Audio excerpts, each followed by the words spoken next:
Գյուրջան Կասկադ, ցանկացած համեմատություն մեր օգտին է։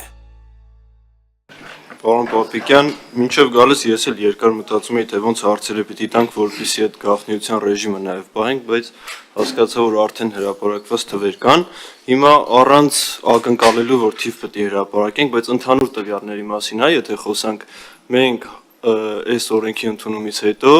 ընդհանուր զինված ուժերի թվակազմում ինչ իրավիճակ ենք ունենալու։ Դա նվազում է լինելու, ավելացում է լինելու ըստ ձեր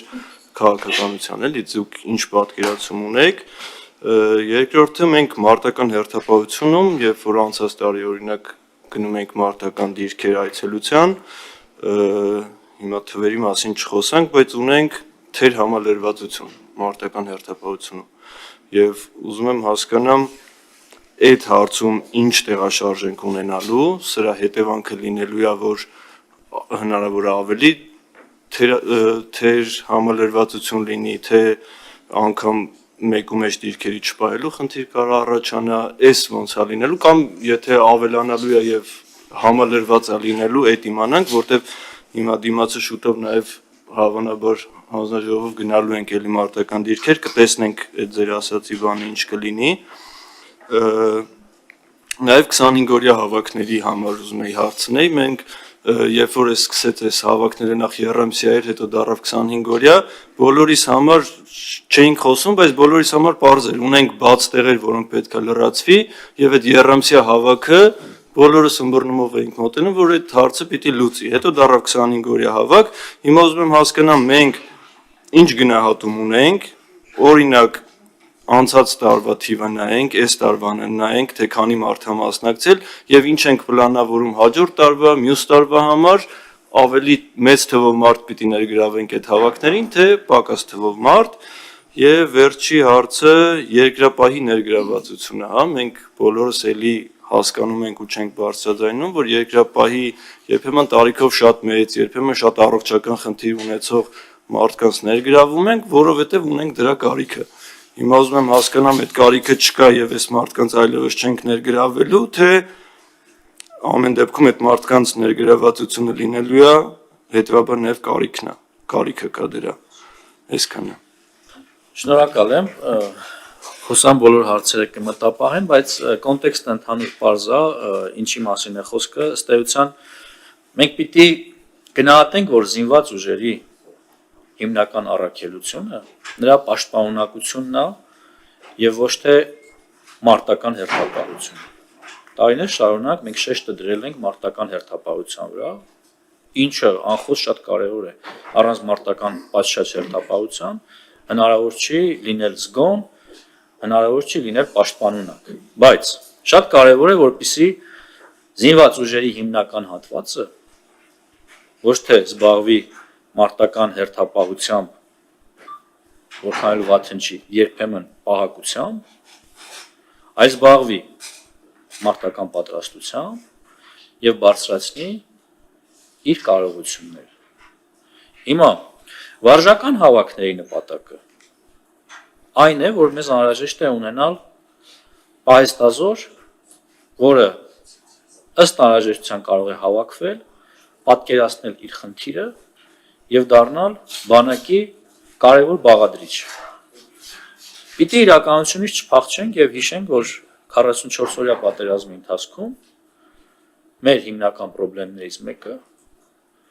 հենց նաեւ նույն պահեստազորի ոչ պատշաճ հավաքվելու կամ հավաքվելու պարագայում նրանց ոչ մարտունակ լինելու տարբեր ու բազմաթիվ հարցեր, այդ թվում նաեւ ներդաշնակեցման բացակայությունը։ Դա չենք ունեցել։ Դե հիմա դա քանի տարվա խնդիր է, ով է դրա համար պատասխանատու, բոլորս ենք պատասխանատու կարծում եմ, որովհետև մենք բավարար ուշադրություն չենք դարձրել պահեստազորին, իսկ աշխարհում, եթե երկիրը կանգնում է պատերազմի առաջ, նրա հիմնական հենարանը ոչ թե ժամկետային զինծառայողներն են, այլ պահեստազորն է։ Հիմա մենք ինչ ենք անում, մենք խնդիր ենք դրել տարիների ընթացքում հնարավորինս արագ մեր ողջ պահեստազորը անցկացնել կարճ պատրաստության խողովակով եւ միևնույն ժամանակ տարածքային պաշտպանության զորքերի շրջանակներում նրանց համար հստակ դարձնել իրենց պոտենցիալ խնդիրը ծառայության ուղղությունները։ Այո, սա զուգորդվում է մարտական հերթապահությամբ։ Այո, սա կարևոր է նրանց տարածքը ճանաչելու ու ներդաշնակեցման գործում, բայց միևնույն ժամանակ սա հնարավորություն է զինված ուժերի համար ավագ սերնդի ներգրավվածության պարագայում նույն 18-ից 20 տարեկան մեր բավականին պաշտպանունակ զինուժը, որովհետև այդ տղաները բավականին ուժը ավյունը տեղներն է, իրաց պետք է պատրաստվածության հնարավորություն տալ։ Նույնը վերաբերում է նաև նույն երկրապահներին։ Հիմա մենք հնարավորություն ենք ստացել վերջին տարիներին, ունենք զորամասեր, որտեղ ժամկետային զինծառայողները ըստ էության մարտական հերթապահության չեն զբաղվում են պատրաստությամբ։ Ըստ անհրաժեշտության ես ձեզ առանձին կարող եմ այդ զորամասերի մասին ինֆորմացիա տալ։